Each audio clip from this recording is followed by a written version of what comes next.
Hi అండి. అందరూ ఎలా ఉన్నారు? ఈరోజు బాలింతల కోసం స్పెషల్‌గా చేసే బీరకాయ కర్రీ చూపిస్తాను.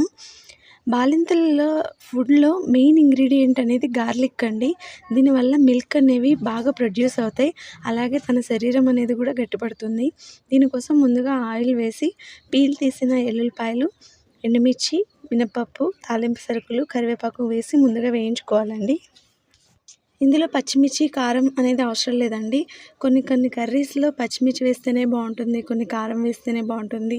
అలాగే కొన్ని ఎండుమిర్చి వేస్తేనే బావుంటుంది. దీనికి అసలు కారం అవసరం లేదు. ఆ ఎండుమిరపకాయలతో సరిపోతుంది. తర్వాత బీరకాయ ముక్కలను వేసుకొని ఉప్పు, పసుపు యాడ్ చేసుకొని మూత పెట్టుకొని సిమ్‌లో పెట్టుకొని మగ్గపెట్టుకోవాలండి. బాలింతలకు చేసే కర్రీలో పప్పు నూనె యూజ్ చేయాలండి.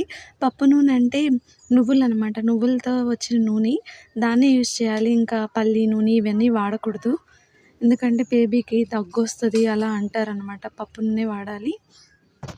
మీ ఇంటికెళ్ళి నన్ను మర్చిపోయావు కదక్క. కనీసం సంక్రాంతికి వెళ్ళేటప్పుడు నన్ను తీసుకెళ్ళలేదు. కనీసం మధ్యలో కూడా నాకు ఫోన్ కూడా చేయలేదు. వీడియోల్లో కూడా నన్ను అస్సలు చూపించలేదు. నేను అలిగాను పో. అయ్యో! నేనెందుకు మర్చిపోతానే. నేను మర్చిపోయినా కూడా మన సబ్స్క్రైబర్స్ నిన్ను మర్చిపోలేదు. ఒక సబ్స్క్రైబర్ అడిగారు జ్యువెల్లరీ వీడియోస్‌లో మీ చెల్లి కూడా రావచ్చు కదా నవ్వుకుందామని. హ్యాపీనా ఇప్పుడు? నీకన్నా మన సబ్స్క్రైబర్సే మంచోళ్ళక్క. నీకన్నా వాళ్ళే గుర్తుపెట్టుకున్నారు. నువ్వు ఉన్నావు ఎందుకు? అవునా? సరే. ఈసారి సంక్రాంతికి మా ఇంటికి తీసుకెళ్దాం అనుకున్నా. నేనింక తీసుకెళ్ళను. నువ్వు ఇక్కడే వరంగల్‌లోనే ఉండు. సారీ అక్క, ఇంకెప్పుడు అలా అనను. ప్రాసెస్ చెప్తాను నేను.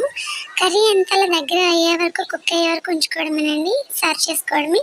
నచ్చితే లైక్ చేయండి.